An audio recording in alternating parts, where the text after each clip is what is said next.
FBR ने आज़ाद कश्मीर के लिए बिजली की फरहमी और पर सेल्स टैक्स की बड़ी वसूली कर ली है। FBR ने 3 बिजली कंपनियों के अकाउंट्स मुंजमिन करके 14 अरब रुपए रिकवर कर लिए हैं। तफसील जानते हैं डॉन न्यूज़ के नुमाइंदे ताहिर शरानी से।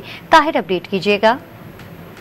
देखिए, वज़ीर ख़जाना मोहम्मद औरंगज़ेब की ज़ेर सदारत इक़्तिसादी राब्ता कमेटी के हाल ही में होने वाले इजलास में तफसीलात पेश की गई कि FBR ने आज़ाद कश्मीर को बिजली की फराहमी पर इस्लामाबाद इलेक्ट्रिक कंपनी के अकाउंट्स मुंजमिद करके 10 अरब 50 करोड़ रुपए, पेशावर इलेक्ट्रिक सप्लाई कंपनी तकरीबन 2 अरब और गुजरांवाला इलेक्ट्रिक पावर कंपनी के अकाउंट्स मुंजमिद करके सेल्स टैक्स की मद में 1 अरब 58 करोड़ रुपए रिकवर किए।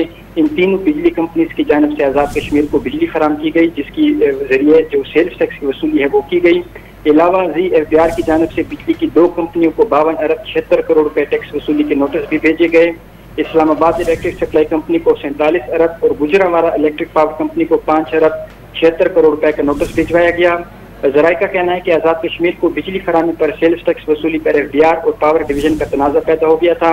अब पावर डिवीजन ने सेल्स टैक्स वसूली का तनाज़ा हल करने के लिए ECC से मदद मांगी थी और ECC ने सेक्रेटरी पावर, सेक्रेटरी खजाना और चेयरमैन FBR को टास्क दिया था। हुकूमती ज़राए के मुताबिक FBR ने आज़ाद कश्मीर के लिए बिजली फराहमी पर सेल्स टैक्स इस्तिस्ना तस्लीम नहीं किया। ताहम पावर डिवीजन आज़ाद कश्मीर के लिए बिजली की फराहमी पर सेल्स टैक्स वसूली के हक में नहीं है। याद रहे कि पावर डिवीजन वापडा और आज़ाद कश्मीर के दरमियान मंगला डैम रेजिंग का मुआहदा तय हुआ था, जिसके तहत ये तय पाया था कि आज़ाद कश्मीर को बिजली फराहमी पर सेल्स टैक्स का इतलाक नहीं होगा। ताहिर शरानी हमें अपडेट करे थे, आपका बहुत शुक्रिया।